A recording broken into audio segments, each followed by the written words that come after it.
Gentlemen, start your engines!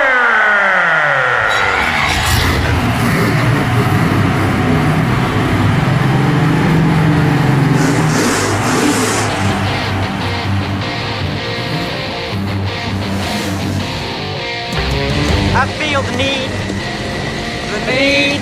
for speed. Ow!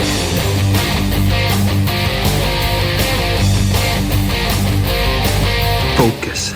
Speed. I am speed. If you ain't first, you're last.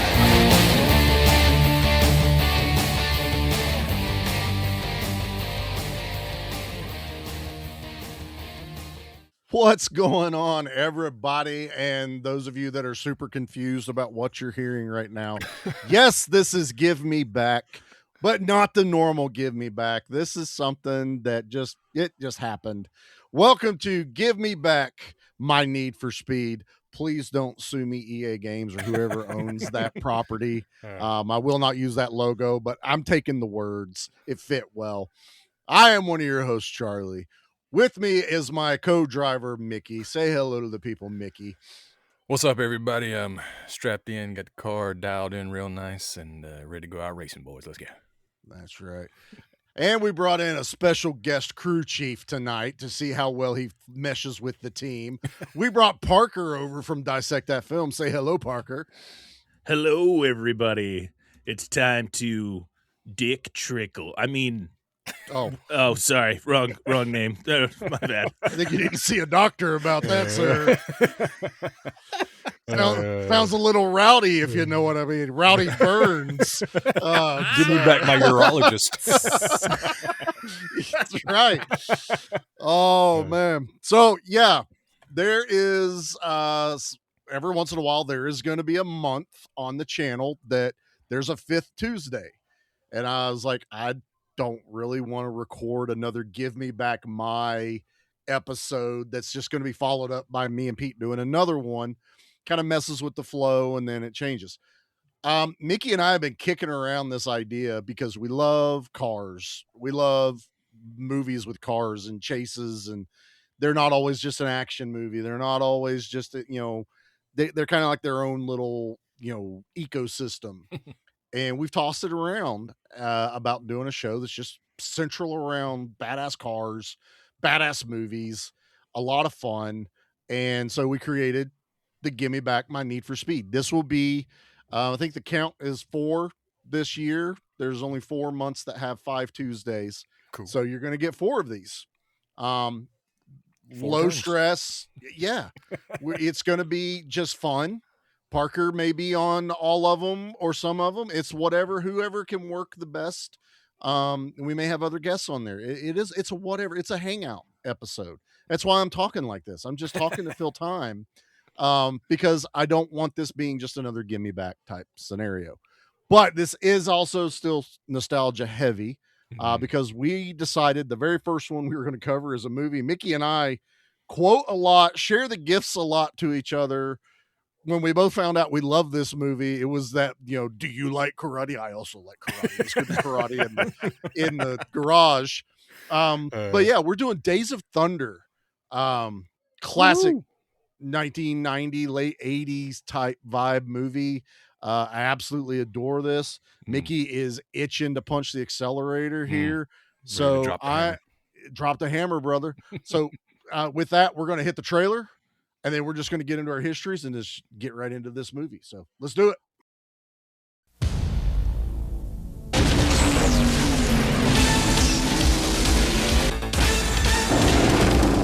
Where I come from, it doesn't matter which end of the car goes around the corner first.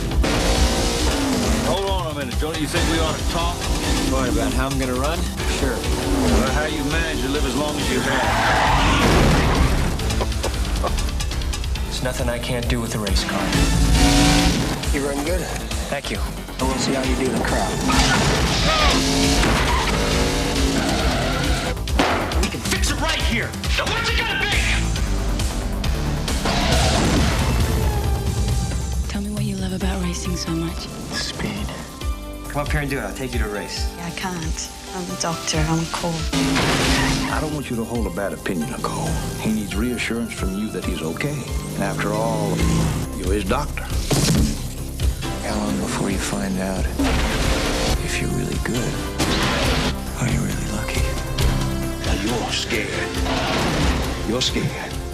He doesn't believe you can drive anymore. I'll take your word for what a car can do. But I'm not taking anybody's word for what I can do because nobody knows. You get back in that car and you'll die.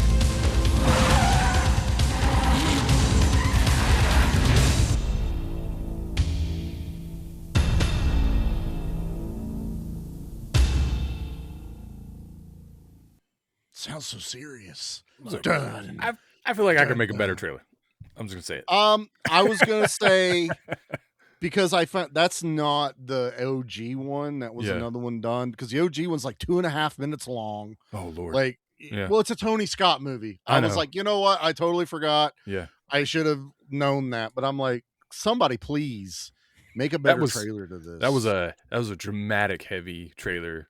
I would have liked more of like the action racing side of it. Like they really hammered in on all the drama aspects of this, which this movie does have, which is good. Which is the worst part of this movie. Thank you, Parker. Hold on. You know, I will. To Parker's defense, I will say, as a kid, there were times I zoned out until the cars came back on. Oh, so yeah. there is that. Listen, I'm 34 years old, and I still was like, don't care about Nicole Kidman and Tom Cruise's relationship. Cars, yeah! Like, I don't. I think it's fair. You know, Mickey might get a little defensive. It's okay. No. There's I'm just not here to parts. make anyone mad. This is just. I didn't care much about her parts either, to be honest with you. But it's not her, though. The stuff with her. Yeah. Her parts aren't bad to look at. Right. Anytime like Harry and Cole were kind of serious, I really get into that, especially as I'm older, and like the rowdy Cole stuff when like, you know, kind of facing like mortality. You know what I'm saying? Like it's. I think that stuff, Robert Duvall makes this movie, and R.I.P. That was another. You know what? It changed a lot watching this movie now. Yeah. I seriously, I don't think I'd ever got misty eyed at the end of the movie before till now. Yeah. You know, because you're listening to Robert Duvall and the way he's talking, and anytime he was kind of being like the dad, or you know, he was saying these, I'd be like, man, I'm hurt right now. I know, like even when he was trying that died or something. When he was trying to explain to Nicole Kidman why, like, you know, Cole didn't want her to have a bad opinion, I'm like, I don't know why I was like, hey, I'm about to cry about this. Why am I about to cry? Somebody come in here and punch me. Just because cry right now. Yeah, because I mean the drama that involves those two is so poignant because of the fact that you find out that Cole's dad is a piece of crap and like messed up his life, and you know Robert Duvall comes in and like becomes his surrogate father in a way, and doesn't really show him, you know, he's that rough and tough guy, so he's showing him tough love instead of it just being like nurturing. He will nurture, but not straight to your face, because he doesn't want you to be like he doesn't want to look soft. No, he's still Robert Duvall here. You know? It's also the 90s, very manly. You can't show our feelings at all on here. So let's hit our histories with this. We are going to keep that flavor of what we do here. So let's start with our guest. We'll start with Parker. I say guest until he's on like 2 or 3, and then he'll be co-host. But Parker, what's your history with Days of Thunder? Okay, I don't want to upset anyone. We covered this on my show a couple years ago, and after watching it for that episode, I realized I don't think I had ever seen the movie before. I think I was always mixing it up with the movie that everyone kind of compares this to, which is Top Gun, because I guess I had seen Top Gun a lot, and I just never remembered a lot of the things that happened in the movie. I was like, guys, I think this was my first time. Like, I think this was my Days of Thunder virginity. I just lost it. Lucky. And so watching it yesterday for this was my second time. So not a huge history for me. It was one of those movies I always thought I had seen, and just, I guess either I forgot or I had never seen it. Yeah. Okay, well, that's fair. That's fair. I mean, we do a show with Dustin, so we're used to the never seen it, never heard of Which it. is What's crazy that? because I grew up with movies like this. Like this wasn't out of my wheelhouse. My dad is a massive NASCAR fan. Oh wow! I grew up watching that. I grew up watching NASCAR. Like Mickey, my memory is awful. So like I said, my dad could have shown me this movie as a kid. And I just completely either tuned it out or whatever. But yeah, I mean, it's not like I didn't grow up around NASCAR. I remember watching Dale Earnhardt die live. Like I remember that day. Right. Like I was watching NASCAR all the time. My dad still watches NASCAR weekly. Like it's not something I'm not ingrained with. It was just that moment. I remember 2 years ago watching it, just seeing things like, I don't think I've seen this. I'm like mad at myself because it's Tony Scott, who I love. Early Tom Cruise was kind of I've always admitted I'm not the biggest fan of early Tom Cruise. I'm more of now Tom Cruise or like 2000s mostly Tom Cruise.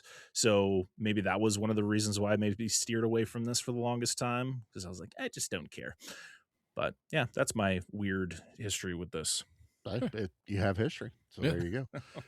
Mickey, brother, the floor is yours, sir. I've seen it so many times that I couldn't tell you the first time I watched it. You know what I'm saying? Again, yeah, I grew up my dad's huge NASCAR fan.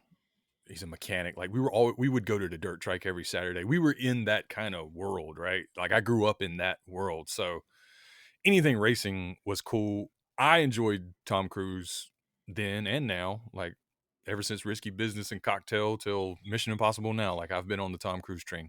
But yeah, man, I loved Top Gun when I was a kid. And when this movie came out, I loved Days of Thunder. Like it was a big deal to me. And being my dad doing it, obviously I was a fan too.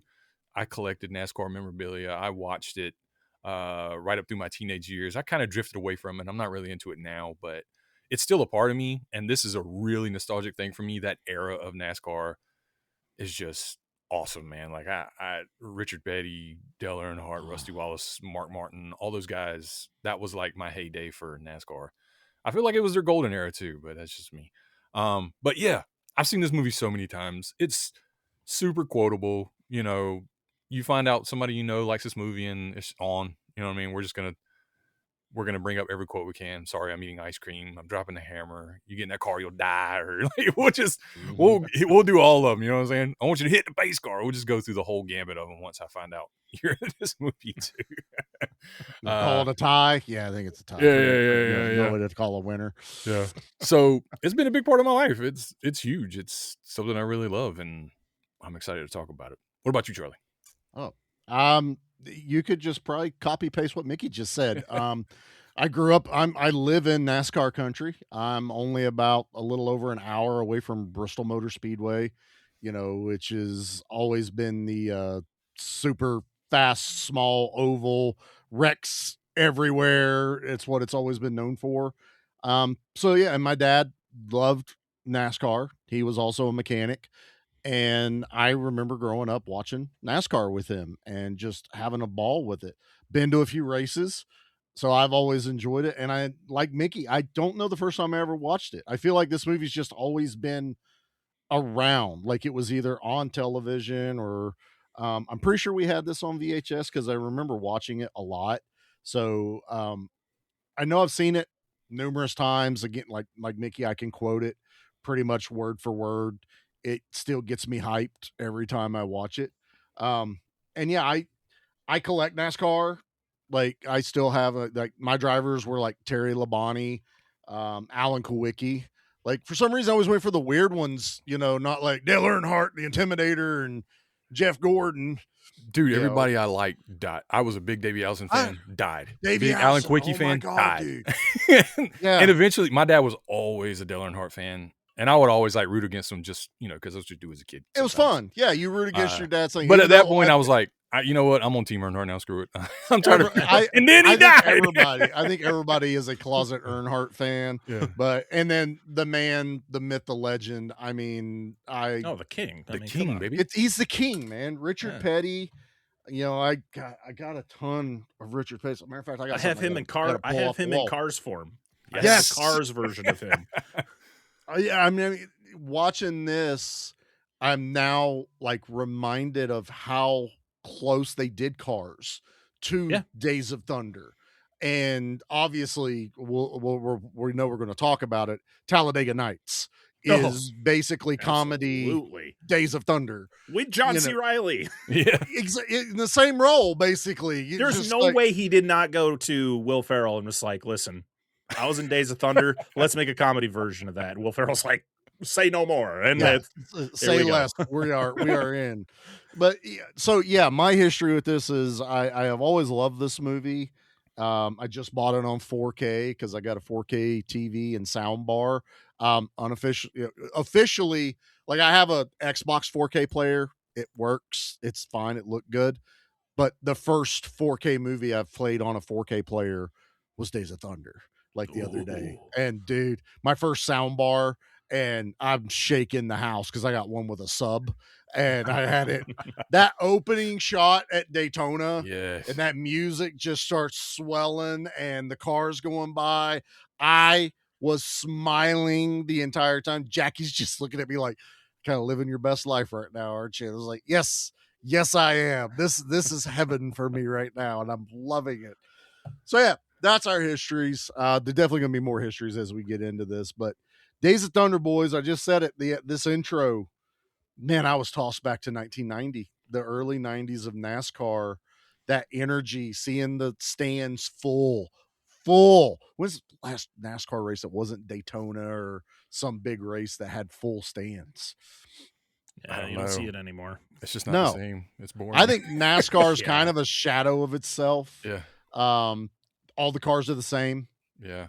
All the drivers are the same. Yeah. Like there's no, I don't know, what's the word? I want to say energy, but there's just nothing about it that instills excitement to me anymore. You know, I've tried watching a couple, turn it on, Daytona I tried to watch and stuff like that. I'm like, this ain't the same. Yeah. I can't watch this.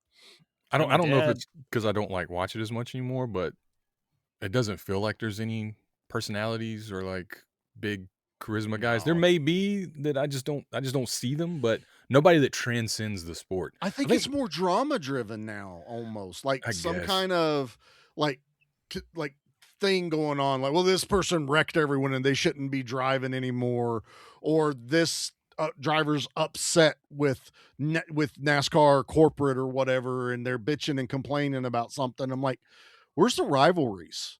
Yeah. Where's the, everyone wants to hate on Jeff Gordon because it's funny to hate on Jeff Gordon. You know what I mean? Like, where's that at? It's not there anymore.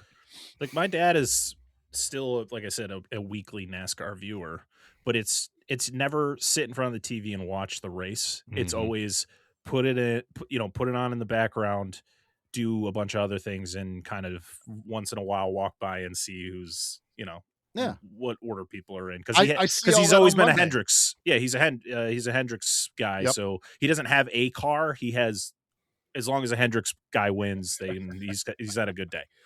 But Cars 3, the crazy thing to go back to Cars, but Cars 3, the whole plot of Cars 3 is the fact that, like, it's ultimately the story of how NASCAR was so like off-road and like rugged and bootlegging, like real man's sport, and then of course the whole plot of Cars 3 is the fact that like new cars are coming in and they're all the same. Yes. And they all are like same speeds. They're faster, of course, but they're very sleek and they're boring ultimately.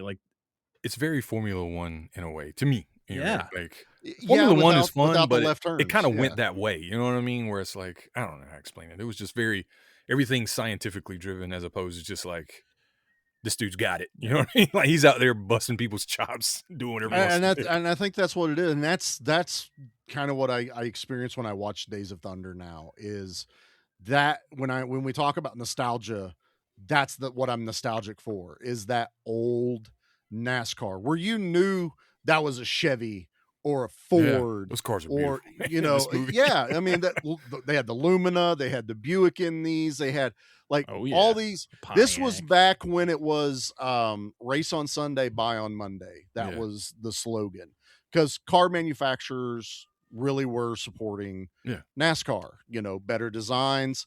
You know, the Monte Carlo came out, which, you know, gave them a lot more, you know, sleek look to everything. And it was about cutting air. Now they all had the same motor. They all had to fit Had guidelines. restrictions and stuff. Yeah. They did. And I like that this movie, like, they talk about Robert Duvall building the car. Yeah. And they make it out like, I'm going to do all this, I'm going to do all that. But he still has to have the scale, Measure it, yeah. the measuring, the body cutout, where things have to hit a minimum requirement. But I also love that he's throwing in little Easter eggs to the older school guys, where it's like, I'm going to put a bigger fuel line so you can hold an extra gallon of fuel. I'm gonna shave a like, half inch off of you. get that Turn you air into a cleaned bullet. up under you. And that was like the tricks of the old NASCAR. Yeah. You know, was NASCAR is going to give us rules. How do we bend them? How now? far can you bend them before you break them? Exactly. That was it. It's like, I don't know how he's 5 seconds faster than everyone today. I forget the racer that was like known for it. Like, it was his job every time they came out with a new rule was to find out how to mess with NASCAR and see how long he could go until it happened. I was saving this for later, but we kind of are touching on it now.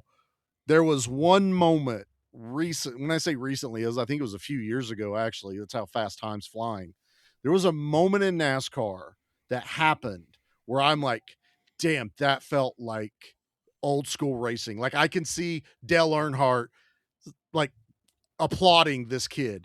And it was Ross Chastain at Martinsville, where he didn't need to win the race, but he needed to get up in position for points or for, you know, standings. To make the chase, I think it was. I think it was to make the chase, where he literally, it's on his headset, where he's like, I'm just going to put it to the floor and pray.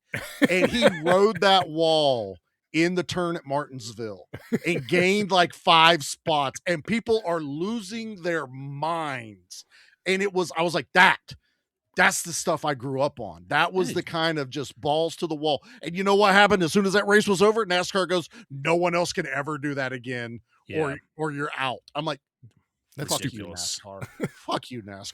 But that's sports. That's just how sports work. Oh now. yeah, I don't watch. Like, I'm a big, I'm a big NFL fan. I have been since I was a kid, and I probably will be until the day I die. But the fact is, like, even like the NFL is just becoming such a soft sport. And when I mean soft, it's just like they just don't know.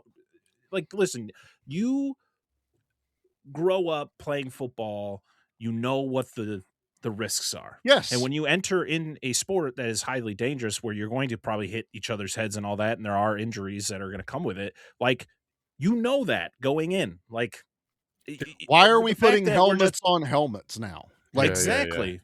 Yeah, like we might as well just go back to flag. We just might as well just make it a flag football league. It's just it's ridiculous. Nobody can touch anyone without a flag being thrown.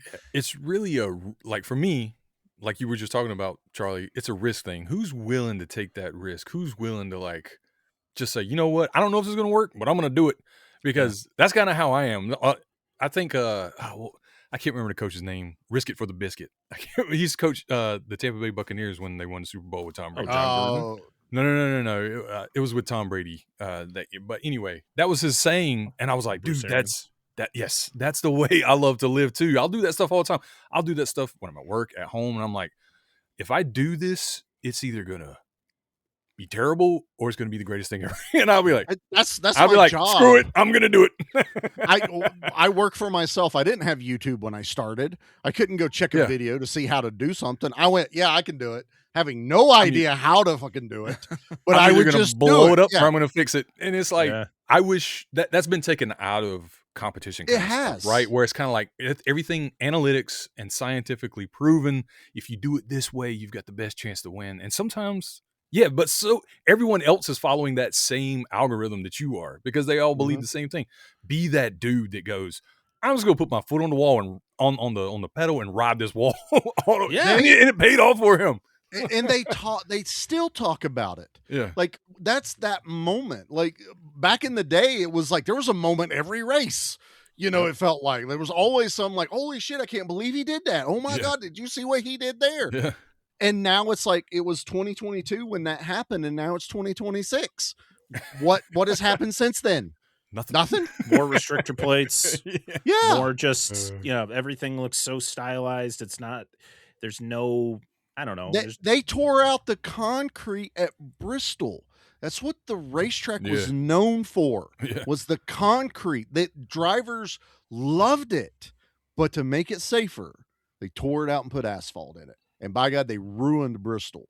Like now, attendance is abysmal anymore. Like it's horrible.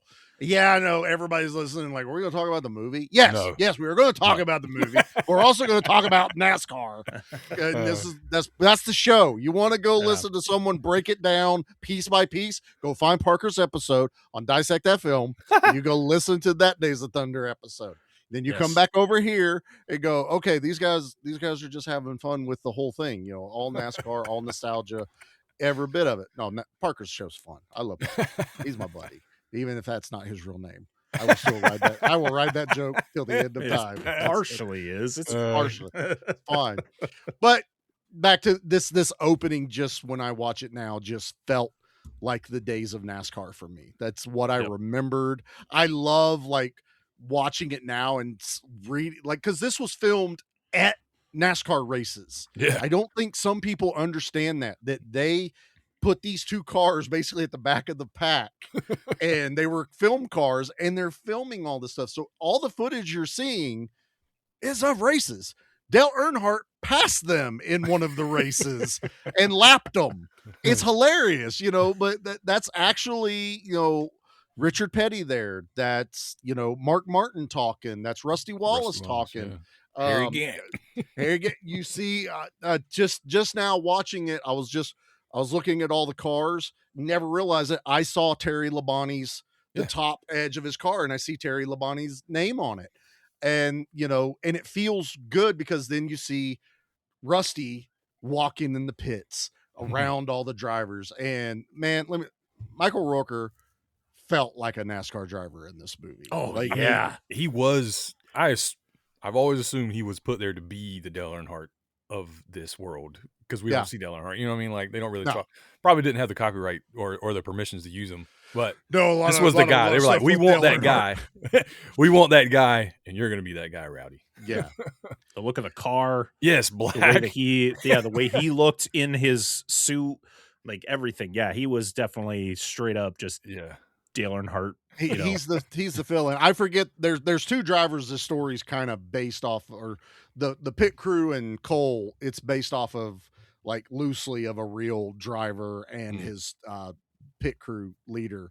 But everything else, like I watch it now and I remember those days of watching Dale Earnhardt and Jeff Gordon race. And I always kind of, you know, put Cole Trickle to the Jeff Gordon role, the young one trying to prove himself. Then you got the old dogs, the California boy, exactly. A Yankee. He's not a Yankee. I don't think he's anything. They're nothing. He's like, you got that right. They're nothing. I love Randy Quaid in this. Dude, like, he's so good. He's a goofball in movies, and he's such a car salesman. Like he's out there. Oh, he's perfect. This is like the most straight edge you will ever see of him. Yeah. Yes, and he's really good at it. He's I believe him in every role, but he still has that Randy Quaid-esque delivery to himself, and I love it. I love when he walks out to talk to Robert Duvall out building the car, and he's like spreading fertilizer and walking through shit in a business suit. Robert Duvall's just like, okay, nope, you're not gonna get a driver. You can only afford one car. How are you gonna race in NASCAR with one? You own a used car dealership, Tim. Like, it's not gonna happen. I mean, even his reaction when Cole decides he's just gonna crash into Carrie Elway's my God, the pits. He's like, he crashed two of my cars. You're fired. You're fired. You're on fire. Everybody's fired. All of them gone. I believe when he's getting grilled by NASCAR at the dinner, and he's just in the most uncomfortable, like, oh God, do these assholes hurry up and get here? Jesus Christ. And he's just, because he's low man on the pole for this movie. You know, he's a new team owner, trying to get into the big pond of NASCAR. And it comes across really well. I really like his character. I also like that this movie. So number one, this movie was written as they filmed it. Yeah. So for Yeah, it's everyone that's crazy. like, man, this movie feels really kind of disjointed in places, because it was. But I actually think that lends itself to the topic it's doing. Yeah. NASCAR, at least back in the day for sure, was never something that could be scripted. The outcomes were always just what they were. You had your better drivers, you had everything, but anyone could have won at any point. And the way this movie kind of flows, it feels rough and rugged a little bit, like NASCAR was back then. And I think it works for it. You know, yeah, maybe the drama parts are a little clunky, and did we need a love story thrown into the middle of it? I do lean heavier towards, I love this movie. It's a perfect movie, but I do agree with Parker when it comes to that, because I would rather see more of the relationship of Harry and Cole and Rowdy and Cole. Yeah. Like, Yes. to me, that was the core emotional bond. You know, not to downgrade anything, but the girls in this movie, everyone but Nicole Kidman, are basically just driver wives. You know, they say a few lines, they show up at, you know, the finish line, or a stripper, or potentially a stripper, but we were totally wrong about that one. But and I like Nicole Kidman in this. It's like her second or third movie. This was her second movie. Second This was movie. her first U.S. movie. Okay. Because her That's first what movie it was Australia. Dead So. Calm or something like that. Something. Yeah. This is like, and I think this is one of the few times in her career that she actually used her natural accent. Yes. Because most of the time she was just doing an American accent or whatever else she had to do, British accent or whatever. But yeah, I think a lot of people didn't even know she was Australian for the longest time. Well, you know, watching this, you know, didn't really know who Nicole Kidman is. I think the next time I saw her at this age was Batman Forever. Yeah, that was the very next time. And, you know, again, the awakening of Charlie when he was a lot younger. Oh my goodness. Yeah, buddy. Yes. Yeah, Chase buddy. Meridian. You may have been a kind of, I mean, she was just there to look good. Like, Chase Meridian was just there to look good. Arm candy for Bruce, and Bruce Wayne. Not gonna complain about it. No. And I'm not gonna complain about her in this movie. I do like the doctor angle of it, and him you know, coming out of the accident, but it's the love story thing where I'm just which isn't her fault. No, not it's, I don't blame any of the actors for it. Yeah. I think this was not knowing what to write. Yeah. And they just went, maybe we should put some love in here. What do you think? And this was written by Robert Towne, who is like a acclaimed screenwriter, and also Tom Cruise has a writing credit on this as well. Which that's is why so we funny. have a bed. That's why Robert Towne had to come in, because they're like, Tom Cruise is not writing this whole movie. But back to Nicole Kidman. Even on this, you know, even on the second rewatch, I really liked her until they introduced, you know, like, I think it would have been fine if they had some sort of relationship, if it kind of grew naturally. But the fact is, it's just like, for one, there's this moments of him just being, you know, a guy, quote unquote, just being, you know, sneaking in a kiss or doing something inappropriate. And it's just like, how about we make this real life? Oh, wait, that was probably real life back in the 90s. And this is Tom Cruise. Yeah. So also, they just weren't compatible. Like, their connection just didn't seem right. Like, and it's crazy because this was the movie they met and they got married, had a kid, and then 10 years later they got divorced after they did another movie together. So man. But I actually thought she was really good. And again, I think it would have been fine if she was in the movie, kind of being there to help him get better and to get back into the race. But the fact of her, you know, them falling in love and all of this, when he's doing things that, like, most people just be like, yeah, peace, I'm out. Like, I'm not dealing with any of this, even though there is one scene where she actually reacts as any person should. And that is when he chases after the taxi, when the taxi rear ends him for whatever reason, and then drives away, and he drives, and she's just like, get me out of this car. You're an egotistical maniac. You're a psychopath. I'm out of here. And I was like, yes. That's how anybody should react to that situation. But the fact is, she came back. I was like, no, you're supposed to stay away. Yeah, but that's my biggest complaint. And I can't argue any of that. And it's really not worth defending when I have the whole rest of the movie. Right. Yeah, there's so much good. Does what it does. She's important, especially when it gets to the rowdy stuff. Yeah. Later, that is super important. But it's like when Rowdy asks Cole to drive for him. I needed a little bit more of Cole and Rowdy together. Yes. Before he asks him to drive for him, other than you're going to take a chance. I need someone that's willing to do this for me. We're both kind of screwed at this moment. So what do we got to lose? I guess you could say I kind of wanted them to have more of that brotherhood build to where they're once enemies, now they're friends. Because once Rusty's hurt, now all of a sudden the villain is Wheeler, and who didn't even need to be in this movie, by the way. Like Cary Elwes is also another character who, to be honest, they don't include him. The movie doesn't change. Like, I just don't feel like it changes. You could just throw any generic guy in there just to be like, because he just shows up, and then now he's like his rival, but he's only his rival for about 10 minutes. And then he's kind of like, all right, see you later. It's kind of like now Cole has to transition to being the rowdy guy, and there's a new hotshot gunning for his spot. And it's kind of like, and he's on the same team, and he's being it really helps push the like Cole being afraid to drive and fearing the future kind of thing. Cause this guy, I mean, he's really good, and like Cole's scared to be in the car now, and this guy's like bullying him, and it's just, it all builds up. And I kind of get it. You needed somebody to hate because you hate him.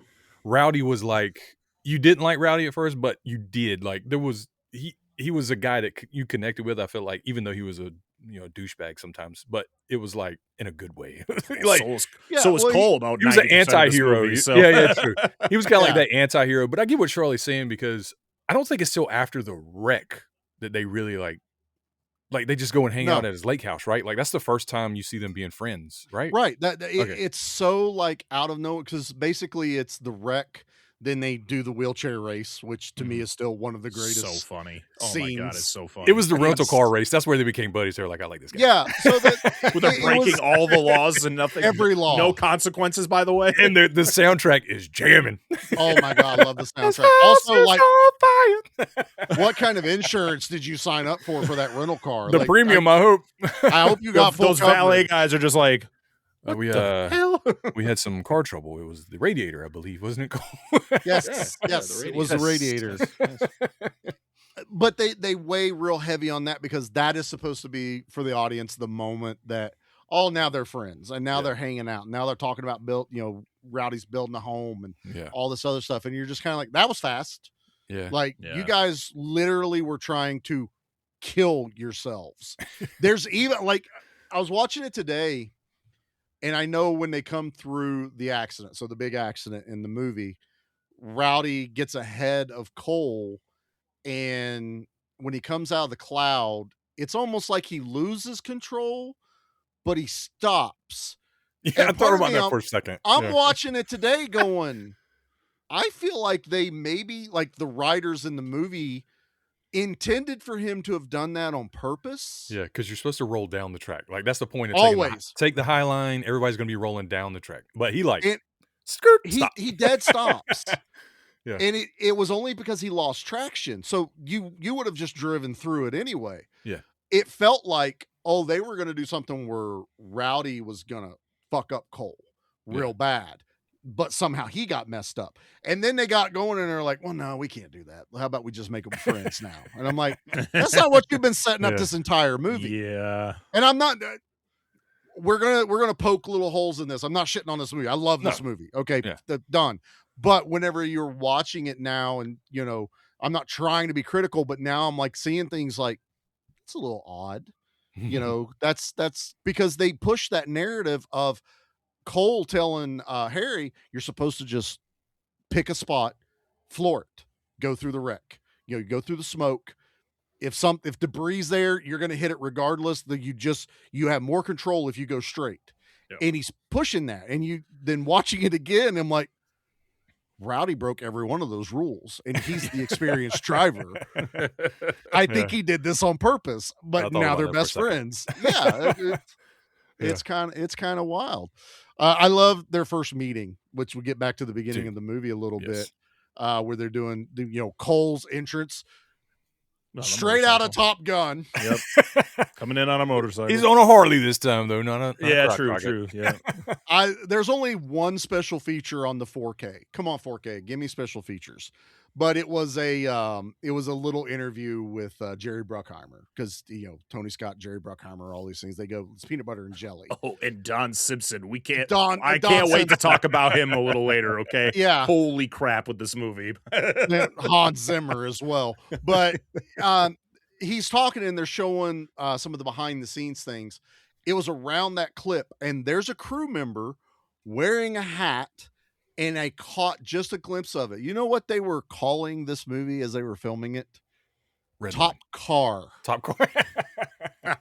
He has a hat that says Top Car. And I went, you sons of bitches. You just went right. Because that's what everyone calls this movie. It's Top Gun in cars. Because it kind of is. But I was like, that's hilarious that they did the joke themselves before everyone that used it as supposedly a bad thing. I was like, no, they knew exactly what it was. But yeah, Tom Cruise rolling in there on the motorcycle, straight out of Top Gun, California boy in the heart of the South. Never driven a stock car before. But a driver. And I like that he was at least a driver. Yeah. And could drive. Yeah. He's not some green behind the ears, my daddy's got money and bought me into this. Yeah. I like that angle. I like that he beats Rowdy's time. Lap time right there. I was like, that's ballsy. Yeah. To just be like, I'm gonna go.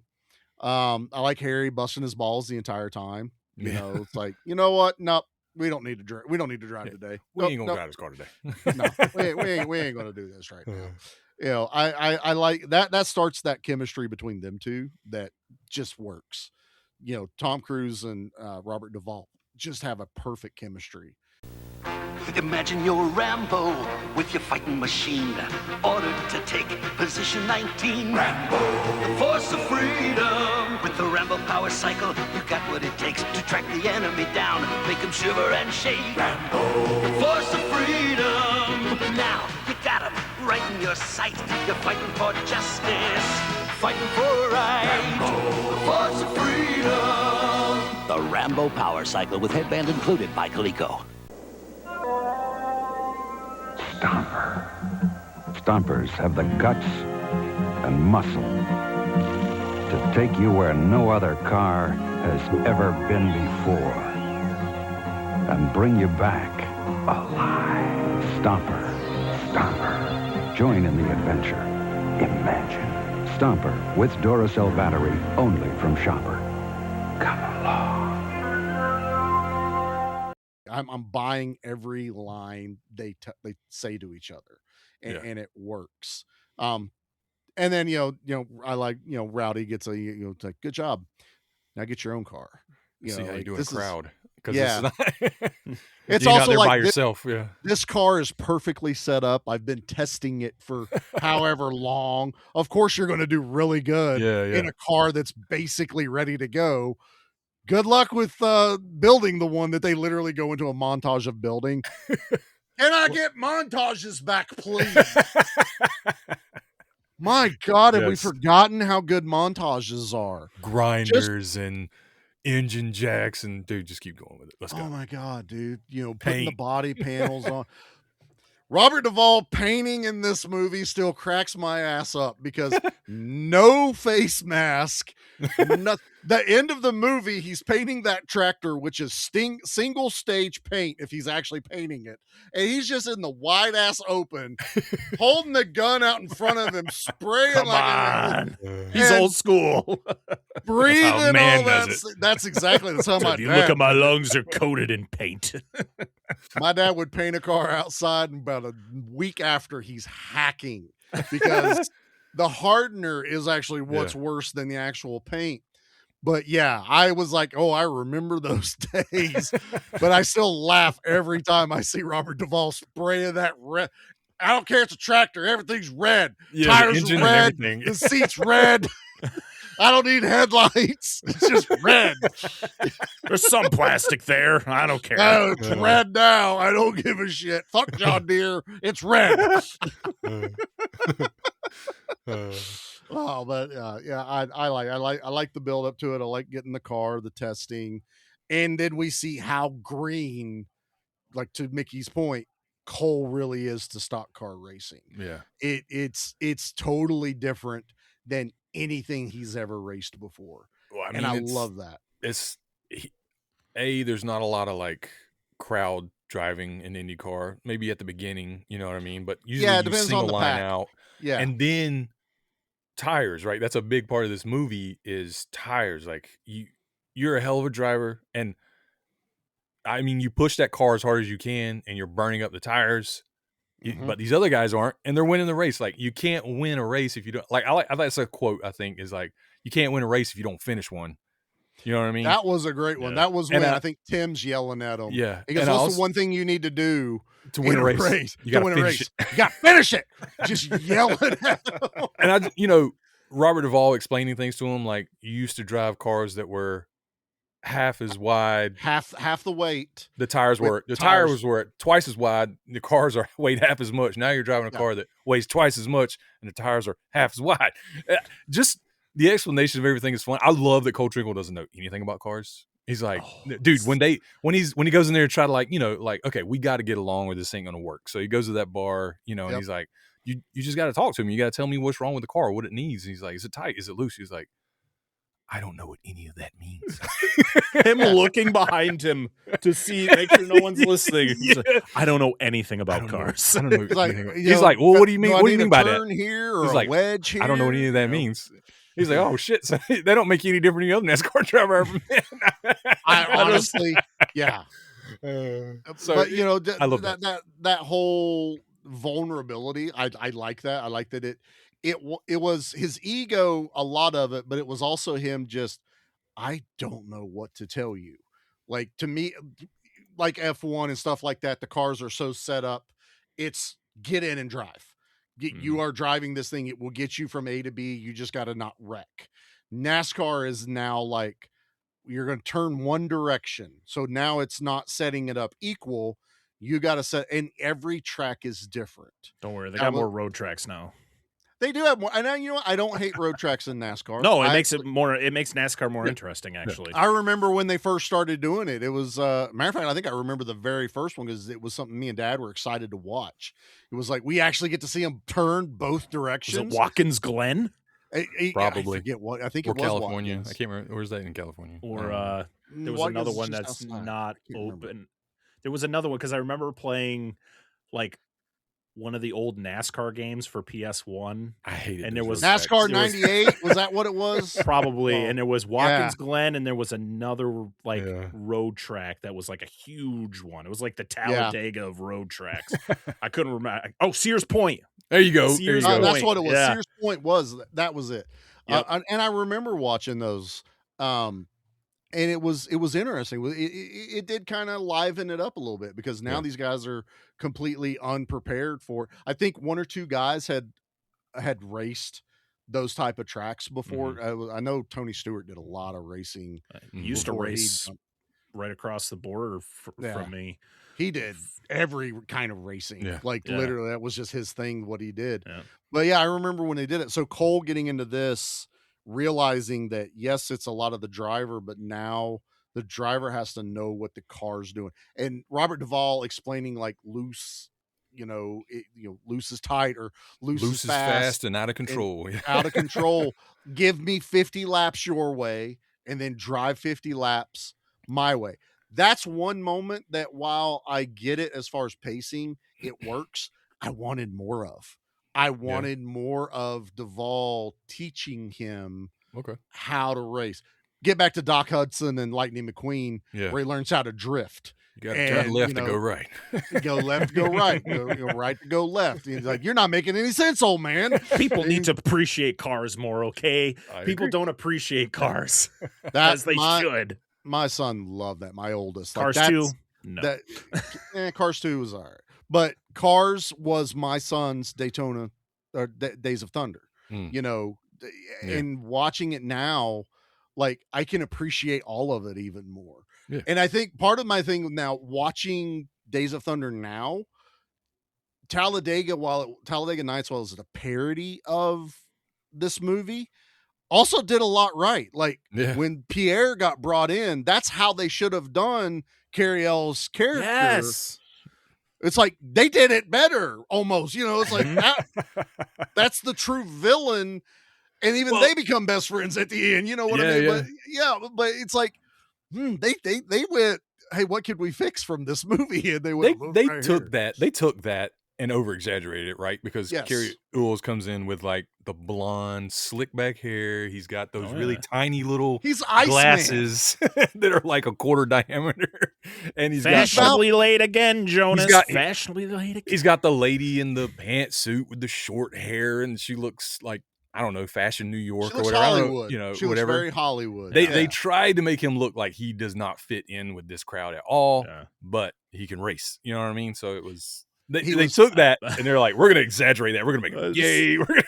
I just love that his villain origin story is the fact that he is introduced to Cole while Cole is clearly on the phone. Like, come on, man. Can't you wait till he's not on the phone before you like go up and introduce yourself? No, it's the whole thing where he's trying to talk to him. He's on the phone. He's kind of giving him the cold shoulder. Like, listen, dude, like, give me a minute. I'll properly. You see me on the phone, right? Yeah. Like, and the fact is Carrie always sees that and goes, well, now I have to beat him. And you're like, right. What? It's like Carrie Ells is like, man, you're the greatest, man. I'm just here to help. Thanks, and he's like, yeah. And he's very smarmy from the get-go. Blowing smoke up his ass. Yeah. Oh, he totally is. I guarantee this was Tim Randy Quaid's character. This was the guy he was going to put all his horses behind. Yeah. Cole had just gotten back into racing and he wasn't the greatest, because of the accident, but there was a lot going on behind the scene for the movie, that Tim was making a deal. Tim's trying to still be that big shot race team owner. Now he has 2 team money, also like, why was it 2 teams and not teammates? Also, like, exactly. What? Like, what? You guys are on the same team. I feel like you guys should be on the same team, and we should be like working together, not like working against each other. Like that's kind of how it was at that time, though. It evolved over time to be like working together. But I feel like back then you owned 2 teams, but they didn't necessarily have to like work together. You know what I mean? They might like share supplies or like, like, oh, this mechanic's gonna go over there and help you and stuff like that. But like on the racetrack, I mean, they might draft together or something, but otherwise, I think it was just kind of like. I mean, that's fair. I mean, at this time, seeing what we've seen now. Also, when did the points race become more important? It's always been points. There's always racing, been points, right? But they started that silly ass chase. Yeah, the playoffs. Like, we don't need that, man. Like, the Winston Cup was like at the end of the year, whoever had the most points was the winner, and that's the way it should. I don't know why they changed the that. Winston Cup again. I don't care if Winston's not even a company anymore. Boys. I have a story. I want the Bush series. I want what's it called? Yeah. Get out of here, nationwide. You guys opened the floodgate to this one. I was saving this till later, but we're talking Winston Cup, boys. So I went to a race in Bristol when I was a teenager, back when it was the Winston Cup. My uncle took me. I'm pretty sure we sat in the petty row. Like in Bristol, they all had names. So we're basically in the straightaway, not at the start finish, but the other side of it. And it was a Winston Cup. It was just me and my uncle, and we go in and they check your ticket and they're handing adults bags, these plastic bags that say NASCAR, Winston Cup, all this other stuff. They hand one to Paul. I don't get one. I was like, okay, well, that's weird. Go down to our seats. Paul opens it up. There's a koozie, Winston Cup, all the NASCAR stuff. There's a sticker. I got a sticker. I was like, that's cool. And a pack of Winston cigarettes. And my uncle does not smoke. And he's like, okay, well, that explains why you didn't get one. Because, I was like 14 or 15 years old. And I was like, okay. So he took that pack out and handed it to someone that was around us and gave me the bag. So I had the bag because it had, all the other swag in it. That was cool. Watching this race, hell of a race. Couldn't tell you who won. Don't remember, but it was cool. I love going to a NASCAR race. That sound, you feel it in your chest. It is badass. Everyone needs to experience that. I will tell you now, if you want to go now, go to a truck race. 1,000 times better than the NASCAR ones because they get loose. There's more accidents and it's like a grudge match out there. They're fighting each other in trucks. Love a truck race. Anyway, we get done. The race gets done, and my uncle's one of those guys. Like at Bristol, we never paid for parking. You went and parked on the 4-lane in the median. Everyone did. I'm not joking. Everyone parked in the median. So he's like, "Let's let the crowd go." Cool. All right. We'll wait. That's how you always do it. You let the crowd leave. Let the crowd leave. 14, 15-year-old Charlie's looking around, going, "There's a lot of bags left." A lot of bags. So I go down a couple seats in my row, pick up a bag. Everything's in it still, even the cigarettes. Hell yeah. Cool. So I grab it. Look at Paul. He's doing something. I go to the next one. I find bags everywhere.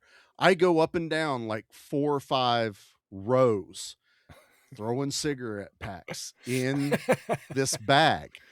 I probably had 20, 25 packs of cigarettes in here. And I go back up to the top and Paul's looking at me. He had caught on to what I was doing. He's like, "I know you didn't get that many cozies." So I did get a few. I got one for Dad, everybody. But he looks at me like, "What are you doing here, boy?" And I was like, "I go to trade school. This is money." And he looks at me and he's like, "The odds of you smoking 25 packs is pretty rare." I'm going to believe you. But he goes, "You're going to carry it out. I'm not carrying it out for you. And if they stop you, it's on you." Fair. No one gave a shit that this 14 or 15-year-old kid is carrying a bag 10 times bigger than any of the other ones they handed out with packs of cigarettes in it. Boys, I made a couple $100 off of those cigarettes back in the day because trade school, you don't sell them by the pack. I didn't know that the term was called loosies, but you sold singles and you made a lot more money doing it that way at like $1 a cigarette. Heck yeah. But I sold them bags. I was the hookup for like 3 weeks at trade school. That is. Oh, dude. That's amazing. All thanks to NASCAR. So I want it back, but also I may be the reason they went, "Hey, maybe we shouldn't be sponsored by cigarettes and getting people addicted." I had a hand in that. But yeah. That company's not around anymore, are they? No, I don't think they make Winston cigarettes anymore. Because it went from Winston to what? What was because it's well, it was always like now? Winston, Camel, and Marlboro were like the big ones I remember. No. I'm talking about when they stopped, when it was stopped being the Winston Cup. They changed it to Sharpie for a while. Wasn't it Nextel? I thought it was Nextel Cup. Nextel was, I think, I remember that. Nextel. I don't remember Sharpie. That's Sharpie. Terrible. Sharpie was one. Nextel was one. They changed it because they couldn't use. It was a Sprint Cup for a long time. Yeah. You couldn't be a beer company or a cigarette company. Yeah. But I don't even know if they make Winston cigarettes anymore. I don't think so. I don't think that's a thing. But yeah, I had a little side gig selling cigarettes as a teenager. All thanks to Winston Cup, baby. Hey, when are we going to another NASCAR race? Right? Oh my God. I think it was a while before my uncle took me to another one. Game. He's like, "I'm on to you. I get half next time." That's what it was like. You could have got a bag too. Yeah, like think about like there's cleaning crews at the end of that going, "I'm getting a shit ton of cigarettes at the end of this." And they're like they're literally giving the shit away. Like it's a pack in every bag. And this was a time when the stadium was pretty full. I don't think it was a sellout race, but it was still pretty full. Like there was people all around us. That's so cigarettes for everybody. I love it. You guys brought up Winston, and I was like, "Oh, I have to tell this story. It is awesome." Listen, we're just talking about when NASCAR was good. Yeah, that's right. Back when it was good. So yeah, I always laugh that I think Talladega Nights did a better villain than Daytona or Days of I keep calling it Daytona Nights, but Days of Thunder did, because I think it's because I needed more time spent with Cole and Rowdy, and then a rivalry between Wheeler and Cole, more than just what ends up being basically just one race of the movie. Yeah. Between the two of them, it's epic, as Parker said. It's my favorite. The Daytona 500. Well, the one where he T-bones Wheeler, like that's when like okay, rivalry yeah, is, because the race is over. He's blown both rear tires. Love it. And he tells them put tires on. And the fact that they do it, right, knowing well that he is going to do what he does. Well, they know he's going to do something stupid. I don't think anyone knew he was going to do what he did. It's like one of those things, like, I would probably do that too. Oh, I would be so pissed. I would have been so mad because he puts him in the wall and blows his tires in, because he was running pretty good finally, like after being scared of racing and stuff for a while. And like he's like, put my tires on. He's like, the race is over. Put my tires on now. Put them on now. Put them on now. Put them on now. And my kid, my oldest son walked in at this point because he's never seen this movie. And he was like watching, and he was like, "Is that legal?" I was like, "No," but it's awesome. Not even a little bit. The funniest thing is the fact that like there's so much rubbing and like hitting up against walls, and I'm just like, are there no other racers on this track? There's nobody else here. It's just these two guys. There's no one else. That's the funniest thing about this movie is that no other racer. It doesn't matter. It's just the two people we're focusing on. The amount of intentional contact and like putting people in walls. I was like, these dudes would be black flagged every race. Even in the 90s. They'd be in last because everyone would be passing. All of their tires would be cut up. Every time they get bushed up against the wall, I was like, those tires are flat. How many cautions were going on in these? Like constantly there would be cautions. But yeah, that was the other thing I was going to say is after this accident, Tim didn't need to fire Cole because he would have been banned from NASCAR for that stuff. Like that's how because he hit him on the driver's side too. Like dude. It was intentional. After the race, I know it's wrong, but it feels so good. Oh, it's so satisfying. You can hear that engine when he's shifting gears. I was like, "Oh, buddy, he's not slowing down." And as soon as he comes around, that camera to Carrie Ellis's face, and he's just like the realization of what's happening. And then when it's done, Cole is still just calm as a fucking cucumber. He's so happy. He's like, yeah, I just fucking did that. And then the fucking pit crews are just going insane. I love that. It's so good. I mean, kind of going back to the montage of him like going through his first few races.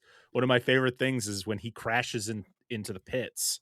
Oh, and he does this is gonna hurt. This is gonna hurt. Yeah. Oh, God. But he hits that pit wall so fast. I'm like, dude, that's where he gets injured.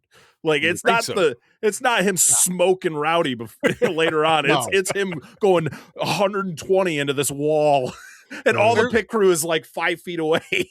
There's no halo restraint or anything like that back in these days, boys. No, you felt every hit on that, which I love it. It just felt raw. It just feels like, even though a lot of this is, movieized and just done for entertainment, you're still watching this going, I could see NASCAR drivers doing this. It's like, and you hear stories. Dale Earnhardt did it. That was his career.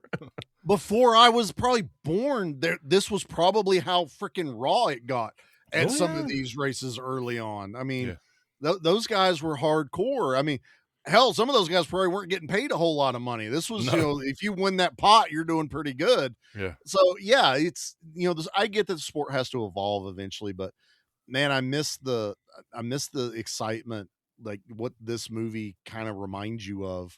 And then, so we can do the final race now. So, all right, Rowdy has convinced Cole to drive his car. Yeah. And it's that beautiful mellow yellow 51. Oh, dude. And mellow yellow, dude. And Harry's just like talking sweet to that car. I love it, man. He's talking to it because I would do the same. I would 100% do that same thing. I talk to my car still. Yeah. I talk to everything. I yell at my computer all the time. Me too. And you just look down and you see that leak, and you're like, that's not the way we had to start this. It's like it was scared. Like it, it was like who's driving me? Yeah. No. That's just it's just got a little excited, a little.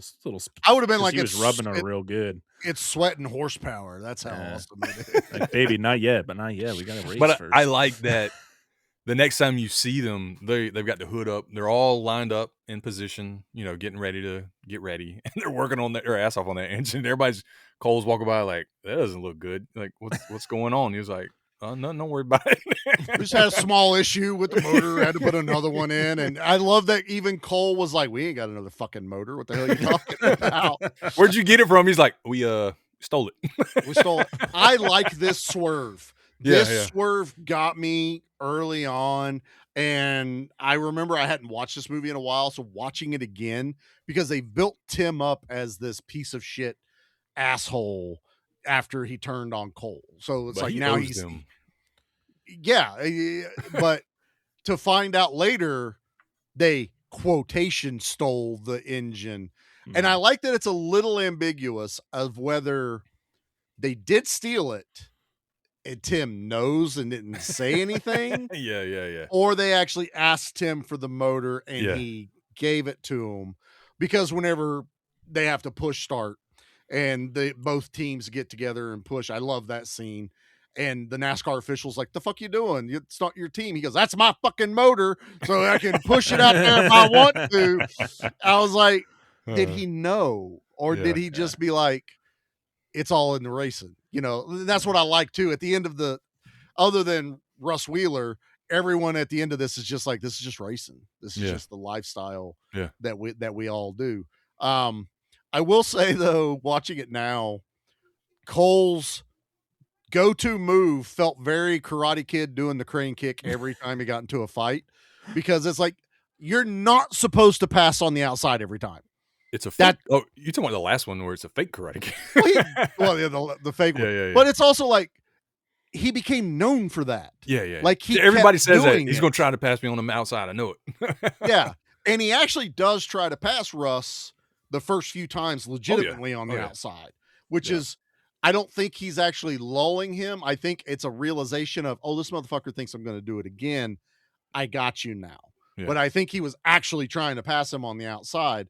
And I was just like, that was like a one-time thing. Like, that shouldn't have been your finishing move. Finish him, outside pass. And he goes around.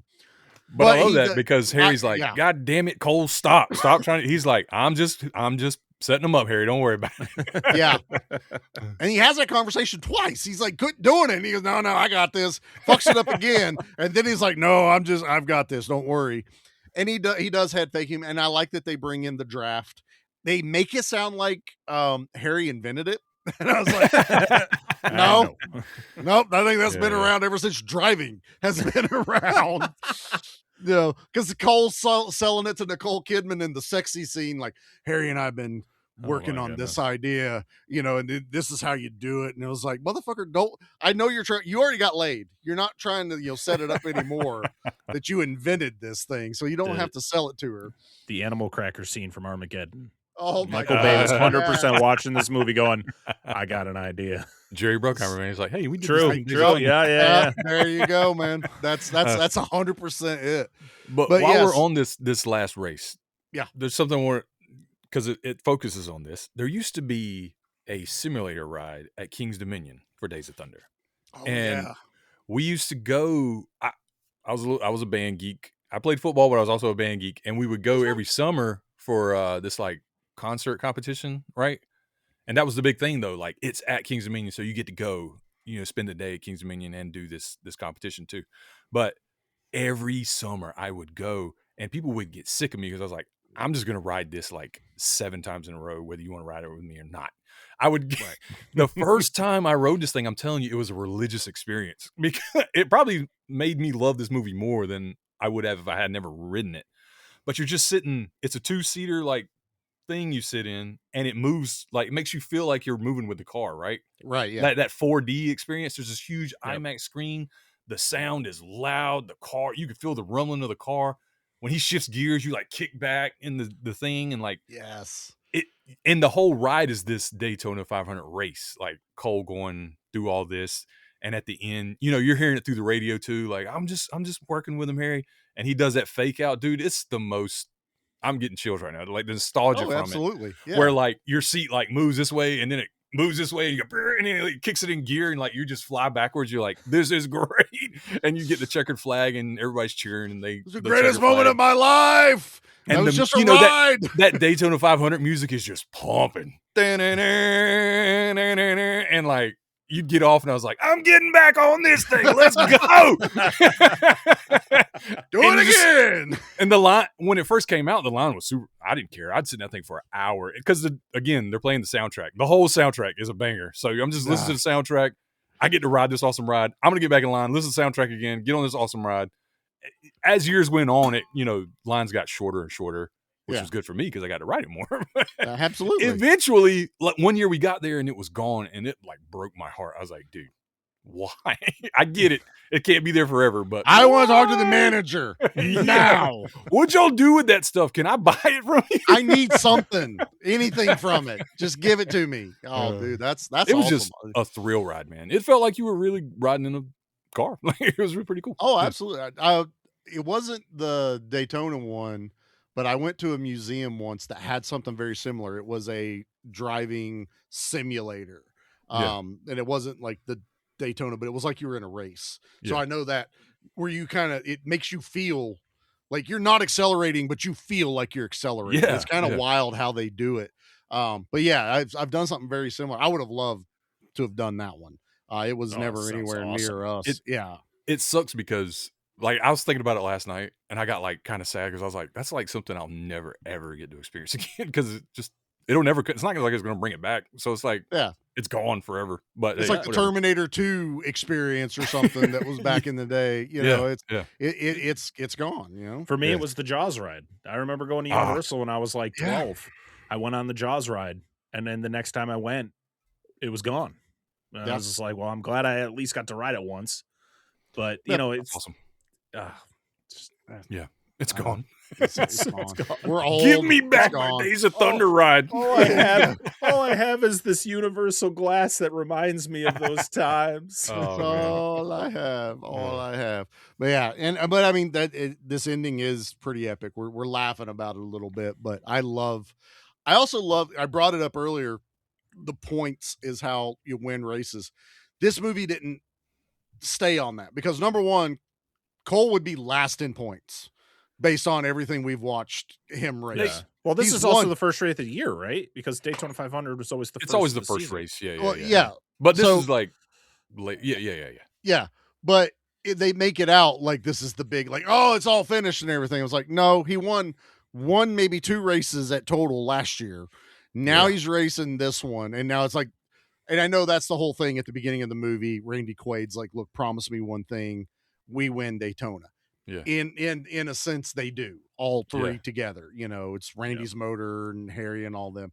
I love it. I love this ending. It gets me hyped every time. I'm watching this movie the other night. Yes, the 4K helped in the surround sound, but I'm smiling the entire movie. Like I am in it. I get the goosebumps when you're supposed to get the goosebumps. I'm over there like twitching in my chair. I don't have to see Jackie to know she's just staring at me like, really? Are you having an episode right now? Are you okay? She gets, I really get into certain movies, you know, and this just happens to be one. And the credits start rolling. I look at her and I go, I love this movie. And she's like, I know. I couldn't tell. I was here the whole time and watched you, asshole. I know you love it. I didn't watch a single frame of the movie. I was just staring at you the whole time. I love when he gets out of this car at the end and his like whole face is just black except for the goggles. That doesn't happen. Like I was like, where did they get that from? Because like watching NASCAR all these years, I mean, you have a little dirty, but like you're this a little dude was dirty. But no, he's coal miner black around there. Kisses Nicole Kidman. Now she's coal miner black. Yeah, she kisses him, and I was like, gross. Is it like tar? Like, is it tire? What is on your face right now? I know, and they're all dirty. Like Russ Wheeler was dirty at the end. It doesn't of this. get like that. This ain't a dirt track, boys. This is Daytona. No. They keep this one up pretty nice. Like, well, that's the thing about this movie and early Tony Scott movies is the fact that this movie is just. the movies just feel dirty. Like Yeah. Oh, well, yeah. It's that orange tone over the whole film. Like there's no color other than orange. He loved his gels, man. He would put gels on everything. And, like, oh, cool. I mean, we can't say nothing. J.J. Abrams loves his sun flares and light flares and all that shit now. So Zack Snyder doesn't know what real color saturation is. Sepia, the entire world. That's all we're ever gonna do. But this is so they won the race. This is that moment you were talking about with Harry at the end. Harry's just sitting by himself at the like he didn't come over there to celebrate. He's just chilling. Nothing. Like he's taking it in. He's just kind of like he's probably exhausted. Am I gonna have to carry you to Victory Lane? I'm gonna have to carry you. Where's that? To Victory Lane. He's like, how's your legs? My legs. And then he leans up and they do this bit the entire movie where Harry would get the drop on him. He's like, I'll race you. Yeah, I love but it. dude, that moment, that, R.I.P. Robert Duvall, man. But I got a little misty eyed at that. I was like, oh my God, dude. I love Robert Duvall. The old freeze frame. Oh yes, that freeze frame. Oh God, dude. Fade I love out. it. And that was something interesting too when I watched the interview with Bruckheimer. He's talking about the casting. They had already had they had Robert Duvall in mind, basically ready to go. During the rest of the casting, aside from Tom Cruise, they would have Robert Duvall wasn't available to read, so they would have someone else read for it. And he goes, every time those lines just did not work. We were actually questioning the role of Harry because we'd hear these things, the exact same lines. We'd hear it and you're like, God, it's just not landing. It's not landing. And like 2 weeks before filming, Robert Duvall got freed up and they came over and they had him start reading the lines with the cast that they had. And he goes, I can't explain it, but it changed. Like Robert Duvall, the exact same lines everyone was saying, it was all in the way he delivers them and the way he emotes certain things and puts some energy behind other things. And I was like, I get it, because this watch, I'm listening to Robert Duvall pretty much directly. Like second he's talking, I tune everything else out in the scene because I want to hear Robert Duvall talk. And I'm like, I get it. Like it felt natural to him. It's like everyone else is trying to act like Robert Duvall, and Robert Duvall is just being this character, Harry, and it worked. And I was like, that just adds something a little more special to an actor like that no one can even copy you reading the exact same lines that you are saying in a movie, and they're questioning your character until you show up and read it. And they're like, yep, never mind, we fucked up. Nope. Just let him do it. We got it done. I was smiling a lot listening to him talk about filming it, and he's not bashing it like everyone else does this freaking movie. And I'm like, why does this movie get shit on so bad? Why did it bomb so bad? Like, because I watch it now and I just smile. I'm like, what's wrong with people? Did it bomb? Oh yeah. What was the budget on this? Wasn't it like 70 million or something like that? It was ridiculous. I didn't look it up. This is the movie that Universal parted ways with Jerry Bruckheimer and Don Simpson. Like, this was the one where they were like, yep, we're done. Well, when you use $1 million of your budget for a cocaine island, that might do it. Because this movie made like $157 million, which is not terrible. No, but I think they were expecting way more. But probably. But also Don Simpson didn't help the cause. He was an absolute mess.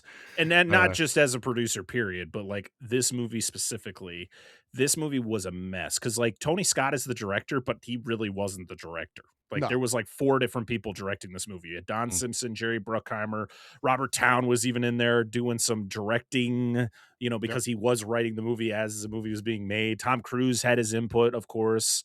And then Tony Scott's back there like, hey guys, can I do something now? Anything? No, not today. Okay. There was something they said that there was I want to say it was like 2 weeks they had the crew there with no filming, but everyone was on set and they all got paid during the entire time. That's where the budget got blown out. And I think it's because they had everyone literally from Top Gun, they're expecting Top Gun money. They're expecting a sensation like Top Gun, but with cars. NASCAR was huge at the time. I think that's why they consider it a failure, because it didn't even come close to what they were speculating. It's like Disney expecting every Marvel movie to make them $1 billion, basically, and it only makes 300. It's like, no, that failed. It's a bomb. But everyone's still super rich and popular afterward. So, and we all got a freaking awesome movie that we love. So, well, that's Days of Thunder. Mickey and I are working on bits. This is our first iteration of what we're doing. So we're going to start it off with, in these movies, normally no one dies. Normally. Not saying we're not going to cover some where someone does die. Right. But we can't have a body count. We can't have these other things. So what we came up with is the first one's going to be the best wreck of the movie. So here we go. Yep, I'm flying through the air. This is not good. You all right? I think so. Are you sure? Because you just went through a wall. Hit the pace car! Hit the pace car? Hit the pace car! What for? Because you hit every other goddamn thing out there. I want you to be perfect. Go on, go. That worked, man. Mickey came up with all that other stuff, but it was my idea to go, oh, look, I'm flying. I was like, that has to be in this thing, because I love that scene. So, all right, this is the best wreck of the movie. Mickey also pointed out earlier today, there's a lot of wrecks in this movie. So, awesome, Mickey, let's start with you. What did you finally decide on your best wreck in this movie? We talked about it, and it's the Russ Wheeler getting T-boned after the race is over, running his victory lap. Cole Trickle is pissed, as I would be, and I would probably do something close. I don't know if I would do something this bad, but I would want to. That's close. the fantasy, right? Like, man, I'm gonna nail this motherfucker to the wall. And it's just the intensity of it, where Cole is he is like eyeballing the whole down pit road. He's just. He's like timing his eyes are on Russ. He is timing it. He's like, I know exactly I'm going to nail you. And this perfect angle. You get Russ going, oh shit, boom! Like right. He's like, yay, I won. Holding the flag and everything. Dude, it's so good. It's like, yes, give me some more of that. Yes. No, absolutely. Parker, what about you, brother? What's your best wreck in the movie? I mean, there's so many, but I'm you know what? I'm going to pick one that maybe no one's going to pick, and that is where he crashes into the pits, and right before he crashes, he's just, this is going to hurt. Just, whoa, man, the fact that there's no one that died in that scene is mind-boggling. But it's just, I love just the little quip before he actually crashes. I love just, like, the fact that they actually crashed a car into that wall going that fast. It's just, oh man, movies they're just not made like that anymore. There was a trivia fact that they had an actual crew member from one of the NASCAR teams helping on it. And then he saw how much the stuntmen made. And he's like, I can drive. Can I get in on that? And then he saw some of the stunts they were doing, and he goes, y'all can have it. It's probably this one right here. Probably. They're like, all right, we're going to do one, and then you do the next one, right? And he's like, okay, that sounds like, what the fuck? Like, just, what are you guys doing? That guy's in pit in the pits over there with the tractor trailers. He flew. I don't know. But I wasn't sure if Mickey was going to pick it, because my absolute favorite is the T-bone. I love, because I don't want to pick the one where the most epic one is when Cole wrecks. That's the roll. That's what Talladega Nights makes fun of. Let's cut the commercial. Now we're back. The car's still rolling.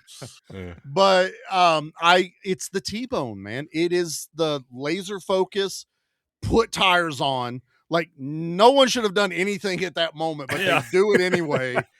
And the fact he could have taken Russ Wheeler's arm off because he's holding that checkered flag out the window and smiling like a jackass the whole time. And there's Tom Cruise, and it's filmed so well. It's a Tony Scott type thing. It's filmed so well. You feel that impact. You see the car. There's multiple camera angles of it too.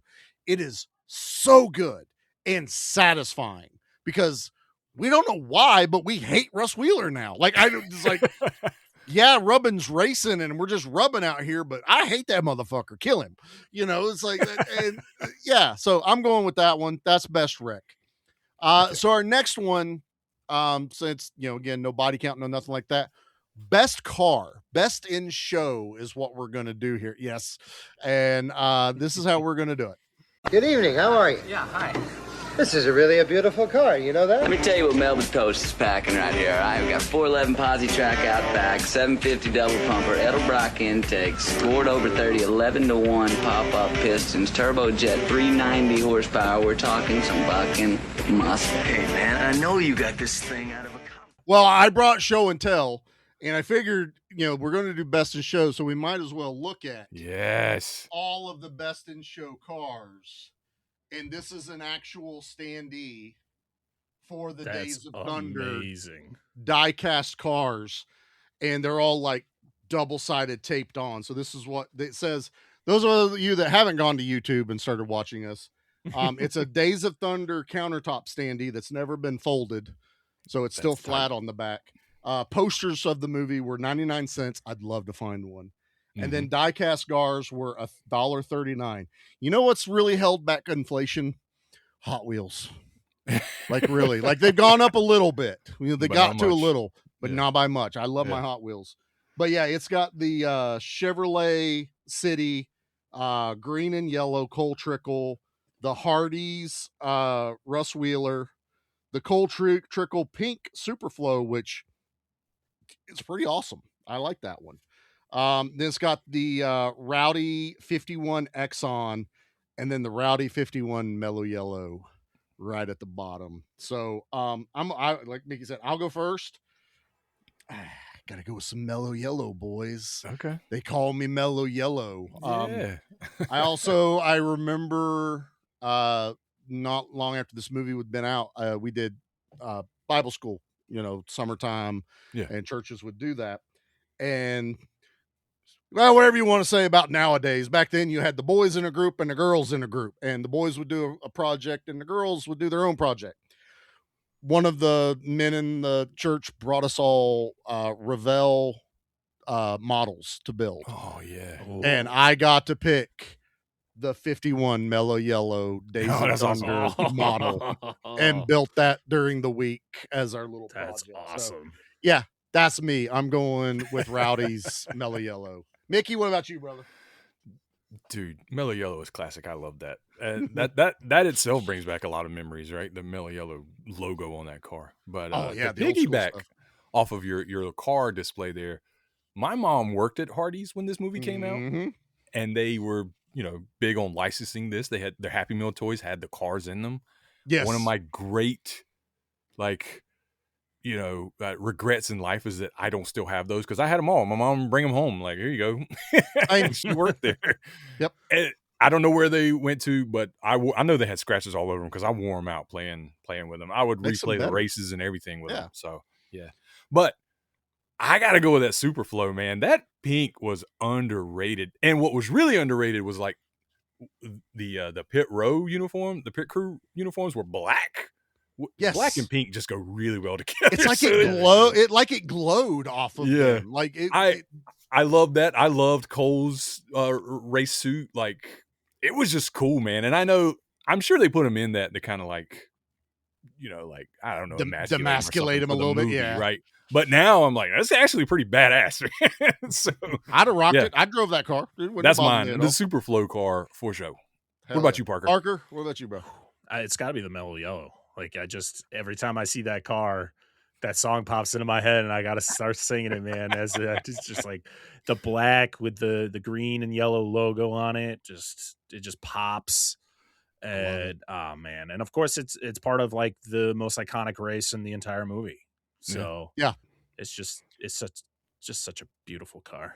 And they make it out like almost like they had to pay Mellow Yellow to put it on there because they're like, "How'd you get money for a sponsor on this thing?" You know, social media spies on us, our phones spy on us. So, watching this movie, and then I get like Facebook ads for some really cool hoodies with like City Chevrolet logos on them and Superflow, and I'm like, damn it, I really want that shit. I sent it to you guys. We were talking the other night in the group chat about this, and I went back. I clicked back over onto Instagram Reels. Nothing but Days of Thunder clips. All of a sudden, just I didn't even send them all to you because they just kept coming. And I was like, "We're going to talk about it anyway." But I was just like I understand I'm on the same app, so it makes a little bit more sense. But yes, our phones listen to us. Like, it's a lot more Days of Thunder and Batman have popped up on my phone in the past couple of weeks. So, all right, we're going to rate this thing. Mickey, will you please tell everyone how we are rating the Need for Speed end of this? Okay. Did we come to, because we had a couple of different I don't think we came to an actual consensus. So we'll do it right now. Okay. Let me go back to our little chat here because we've got them already written down. That's right. Okay. I like this one. Let's go with a lemon is bad, right? Car, right. bad. Bad lemon. Yep. You got your daily driver, which is like, it's not bad. Get you where you going. Yep, exactly. Yep. And then you've got pure muscle. Or we could do hot rod, either one, I don't care, but that's like top I like tier. pure muscle. I like pure muscle. That kind of adds a little bit to our other shows too. I like that. Get that muscle Awesome. into it. So, all right, we're going to go with that. That's going to be our rating. I'm sort of embarrassed to be this close to you. Yeah, well, I'm not surprised driving a field car. Field car? What's field car? Field car runs through the fields, drops cow shit all over the place to make the lettuce grow. Now, I owe it to myself to tell you, Mr. Griswold, that if you're thinking of taking the tribe cross country, this is the automobile you should be using, the Wagon Queen family truckster. You think you hate it now, but wait till you drive it. The car's got a lot of pickup. It's got a cop motor, a 440 cubic inch plant. It's got cop tires, cop suspension, cop shocks. It's a model made before catalytic converters, so it'll run good on regular gas. What do you say? Is it the new Bluesmobile or what? Woo! Listen to her purr. You ever heard anything so sweet?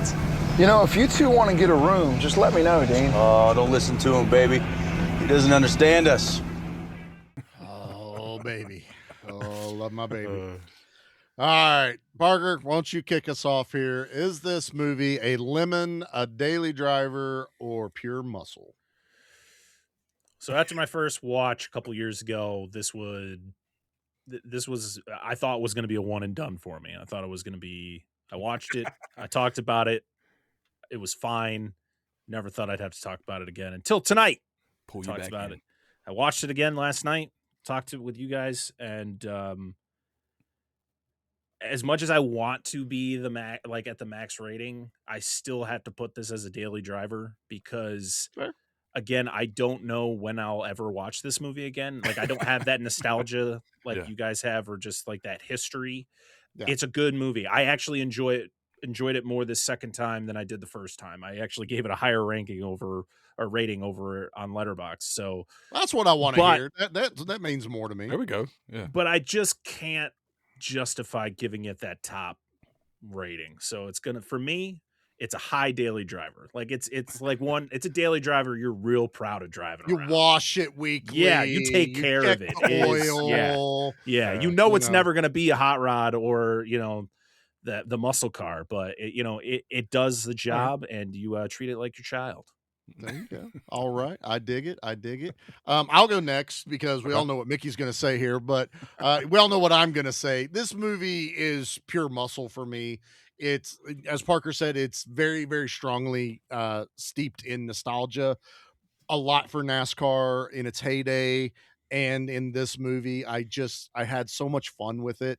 Watching it the way I did was as close to watching it again for the first time I'll ever get to, and hearing those sounds and being surrounded by it. I mean, obviously, I wasn't old enough.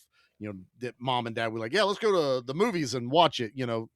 They would have took me to any other movie except Days of Thunder, probably. It's like, he'll get bored watching it or something.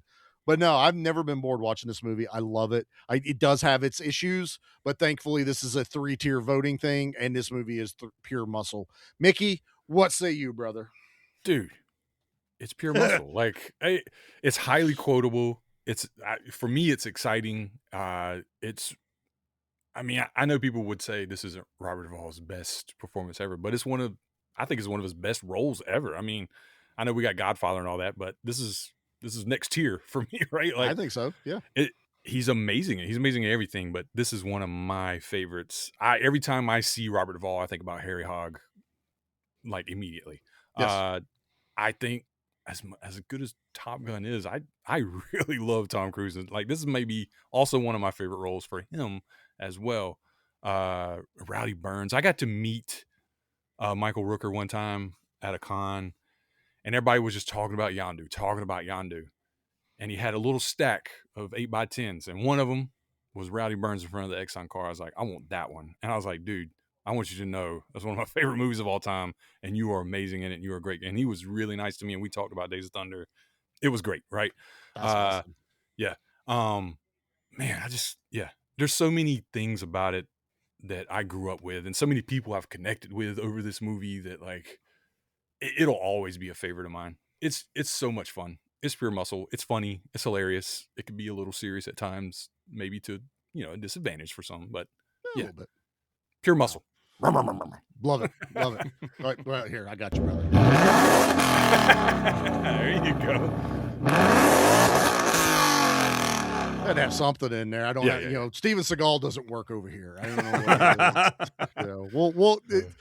This is going to be the odd thing. It's like now it'll be a couple months before you hear us talk about this show again. So it'll grow, but it's going to take a little while. But this is we call it the sweet treat. This is us eating ice cream in the pit row of the podcast, where it's like we don't think the podcast is going to be okay with you coming in and eating ice cream with us right now. That was my tribute too. Whenever Robert Duvall passed away, I put on there, it's like, go get your favorite ice cream. NASCAR won't mind. I was like that. It's one of my favorite. I also love him, and this is going to be a movie we will eventually cover. And I didn't see very many people talk about it. He was in Gone in 60 Seconds. Yeah, with Nick Cage. Yeah. Not a huge role, definitely not the role as the size of Harry, but I loved him in that. So Robert Duvall, you go through his filmography and you realize he's been in a lot of movies we all love, like Secondhand Lions. I don't care what anyone says. That Secondhand Lions movie, when he goes off on them punk kids in the thing and talks about his history, you're just like, yes, like you're just as pumped. And I've loved one woman with the fire and passion, and she's like, okay, yes. The Judge. Check out The Judge if you haven't, with Robert Downey. So good. Yeah. The fantastic actor. He will be missed. And so there we go. Premiere episode of Give Me Back My Need for Speed. Don't sue me, EA, or whoever owns it. You'll be fine. I'm just using the word on 4 episodes a year. You'll be all right. So this is rounding out our March. We'll be rolling into April. Wow, this month is flying by. Next week will be Give Me Back the podcast, where we are covering Maverick, not Tom Cruise, but Mel Gibson. Where this is kind of our dipping our toes outside of our normal genres that we talked about we're doing now. Yeah, I guess you could have action in Maverick. I was gonna say I could have made the argument that it's an action movie, like I could have done it, but to me this is kind of like that. We're starting the knee deep water, working our way into the deep end where we're covering a movie. Like, why the fuck are we covering this? Like, I never thought we would ever be covering this movie. And me and Pete have a list going on. And we also would have just wrapped up Mickey March Madness, which was an absolute blast. You heard our final episode with Enter the Dragon with Bruce Lee himself. It was a lot of fun. We had a ball. And I'm pretty sure Dustin brought it up, but we are actively working on our anniversary episode, which comes up in May. Is that what it was, Mickey? It's May when our anniversary is. Yeah. So we got some stuff in the works for that. And let's see. Yeah, I think we would have announced what we're doing for B Action in April. We're doing Steel Justice. Yeah. Steel Justice with Martin Cove. So we're looking forward to that one. Getting some steel. It's been too long. It has been. It really has. We talk a lot about it, but we needed a movie that said steel in it. So I'm bringing Steel Justice, and we're going to have a lot of fun. Parker, what do you got going into April, brother? Oh my God, I don't know. We're talking about movies. We're talking about something. I don't know. we got 2 shows. We got the Dissect That Film podcast, and we have the Monster Zone. The Monster Zone is a show where we spin a wheel every month to figure out what the heck we're talking about. And as of this recording, we don't know yet. So it'll be a monster movie of some sort, and we'll be talking about movies. So that's what April will be full of. Sorry to not tell anybody what we got going on. Sometimes we're not just, we don't go that far based on when we're recording, but yeah, just check us out. We do, like I said, we do have a Days of Thunder episode where we actually go through the entire plot of the movie. Yes. And it was from 2 years ago, so my thoughts now, of course, are probably a little bit different than what you hear in that episode, but it's still a great episode. I actually re-listened to it myself. Yep. I think it was a great conversation. And yeah, just go back and check out all of our shows and everything that we're doing. It couldn't have been that bad. I don't remember ever being mad at you. No, it wasn't. Yeah. It was past my cynical stage of the podcast where I wasn't just mean when I didn't like something. So you're still a little mean sometimes. Sometimes, yeah. I mean, you got to be. Come on, you can't just be, happy-go-lucky all the time. You got. Why the fuck not? I be spicy sometimes. I do too, movies. But it's fun to, it's fun to poke holes in things, even if you love them. Terrifier. True. That's looking at you, bud. All right, so Anna edits this. She's gonna totally be pissed at me after hearing that. So it's fine. Yeah, and make sure you're following us on all of our socials over on Facebook. Give Me Back My Action Movies, the Facebook group. Give Me Back My The Podcast Facebook group. Both of those are on Instagram. Anna, our editor, her and Pete are doing the After Hours Cinema Review with Anna and Pete. They are also on the YouTube. We are on YouTube for the Give Me Back, and this one we are doing video with because I have cool shit that I like to show. And we're going to do that. One day we'll eventually do B Action, but I don't want to edit it for video. So, and I don't want Anna having to deal with all that. So for now, that's just audio only. Yeah, so I think that does it for us. Thank you all for indulging us on our Give Me Back My Need for Speed, and we will see you all in a few months or next week, whichever you listen to.